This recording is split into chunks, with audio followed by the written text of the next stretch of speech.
মিডিয়ার মাধ্যমে দেখতে পাই যে আল্লাহ তাআলা যারা সত্যিকারের আলেম হয়, কোরআনের হাফেজ হয়, তাদের সম্মান এমন বৃদ্ধি করেছেন, আল্লাহ তাআলা তাদেরকে এমন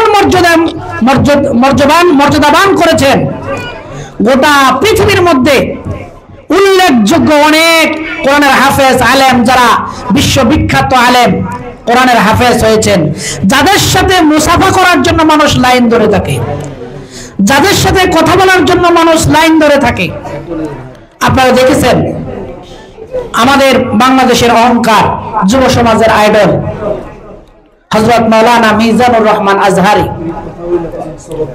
এবং অন্যান্য অনেক উলামায়ে কেরাম, আল্লামা মামুনুল হক, যাদের কথা শোনার জন্য মানুষ রাত জেগে মাহফিল হবে আগামীকাল 3 দিন আগে যেয়ে প্যান্ডেলে বসে থাকে। এটা কি আল্লাহ তাআলার পক্ষ থেকে মর্যাদা নয়? আমাকে দেখাতে পারবেন একজন মাদ্রাসার ছাত্র কখনো কোনো অবস্থায় এই পৃথিবীতে না খেয়ে মরে গেছে?